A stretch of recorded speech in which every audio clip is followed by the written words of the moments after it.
Gfriend are having a comeback for their 10th anniversary in a surprising move. Source Music announced on Weverse that Gfriend will celebrate their anniversary with a special concert and a commemorative album to build excitement for their already highly anticipated comeback. The group will release a pre-release track on January 6 while the album will be released on the 13th. As for the concert, it will be called Season of Memories and will take place on January 18th and 19th at the Olympic Hall. Season of Memories promises to take fans through Gfriend's extensive discography, celebrating the many musical eras that have defined the group over the years. Nissen were obviously ecstatic at the news, commenting things like, "I was shocked when the official announcement suddenly dropped and I cried the moment I saw the announcement because I know how hard and how much the girls must have worked despite some concerns about Source Music's choices, particularly the venue size for the concert." Gfriend's comeback remains one of the most eagerly awaited releases of the year, with fans looking forward to what's to come. On other news, I-DLE have definitely decided to stay with Cube Entertainment, as their contracts were set to end in November. Fans spent 2024 wondering if I-DLE would stay with Cube or leave. The members, particularly Soyeon, have openly expressed frustration with the company, leading many to believe that once their contracts were up, the group would part ways and pursue other opportunities.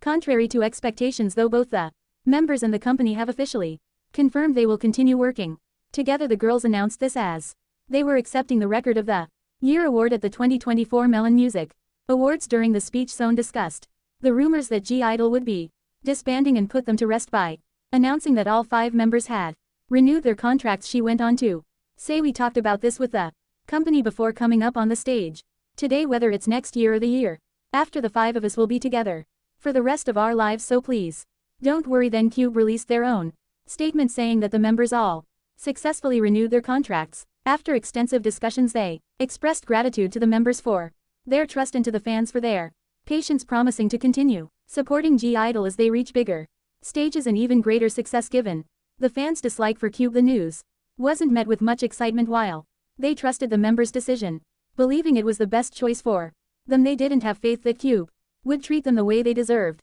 to be treated. Some even felt that the members, particularly Soyeon, shouldn't have criticized the company so much if they were ultimately planning to stay. A Twitter user wrote, "Soyeon girl, you were dissing Cube and saying the contract ends in November. What happened to that?" However, others have argued that the girls probably negotiated an even better contract for themselves, since Cube had no choice but to bend to their demands. They likely had the upper hand in negotiations and made sure to address all their concerns with the company. One user pointed out that the members understand the industry, their contract priorities, their individual and group goals, the company culture, and the reality behind the scenes, so their decisions should be trusted. So we can't wait to see what they have in store for us. If you thought that the whole high-end Min situation would end after New Jeans terminated their contracts, you would be wrong. On December 2nd, Dispatch released an article in which they claimed that Min and even the New Jean members had lied about a number of things. In this report, it was alleged that Min Hee was aware that New Jeans would hold a live stream on YouTube, which she supposedly planned to use to get back to her previous position in the company. As you may know, New Jeans created a YouTube channel and went live on September 11th, sharing concerns about HYP and how they had allegedly been treated by the company and its staff.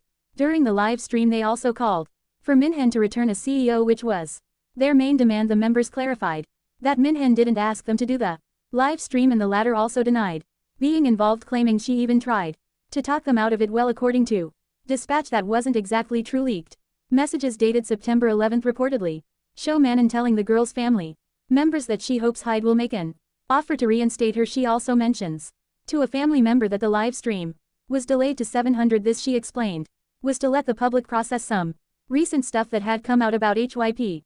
According to Dispatch, Min Hee was also aware that Han would be attending the audit against Hyde, despite the member claiming otherwise. A photo was shared by the media outlet showing Honey hugging Min with an attorney from Seong Law firm standing next to them. They reportedly spoke for over 4 hours at Min Hee's studio on the night of October 8th, just before the audit. As for the papers that Honey is seen holding in the picture, Dispatch theorized that there might have been a summons related to the audit, suggesting she meet with Min to discuss it. Then Dispatch went on to talk about Min Hee allegedly meeting with Daving CEO. If that name sounds familiar to you, it's because in early November, rumors began circulating about Min Hee being approached by Deval Link for an investment deal. Shortly after, it came to light that the chairman of Company H, who is also Hen's uncle, was among 6 Candidates for an internal director position at GFRIEN once the story gained attention. GFRIEN announced plans to propose a new board lineup excluding the chairman from the updated list.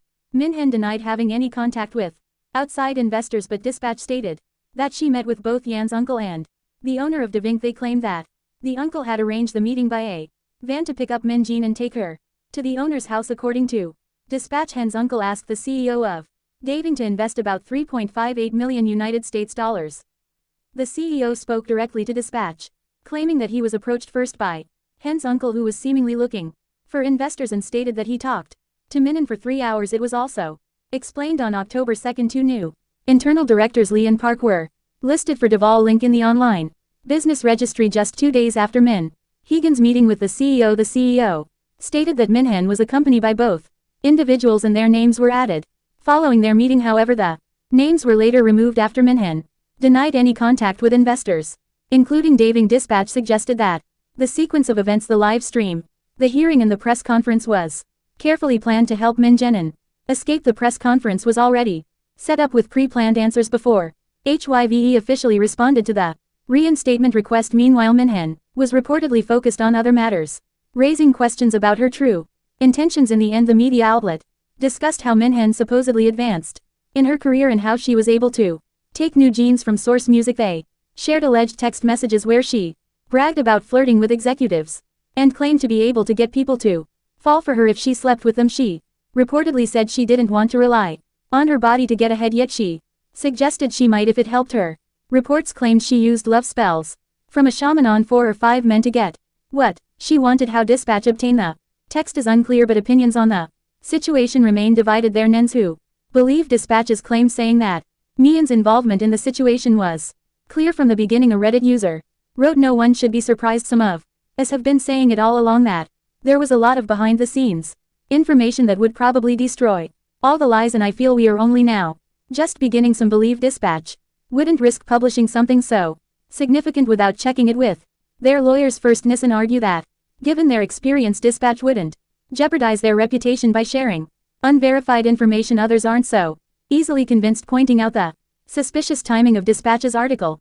Neens belied the article was delayed until after media coverage of accusations against Bang Shahik, who was alleged to have pocketed $285 million in an undisclosed deal to them. This timing seems like a strategy by HYP to shift attention away from the founders' controversy. There have been theories and speculations for a while now that Dispatch was on HB's payroll, and with this new article, fans of new jeans are even more convinced that there's truth to these accusations. One user wrote, "I've never seen a tabloid work so hard to take down one person for the benefit of one company." Moreover, some have gone as far as to claim that the chats that Dispatch presented were edited. It's also been argued that Dispatch crossed both moral and legal boundaries with this article. The outlet had already faced backlash for sharing New Jeans members' photos and medical records without consent, and now they're being accused of stalking Han and illegally obtaining private messages. A fan of the group tweeted, "HIY hiring Dispatch to stalk their own idol members before she even left. This should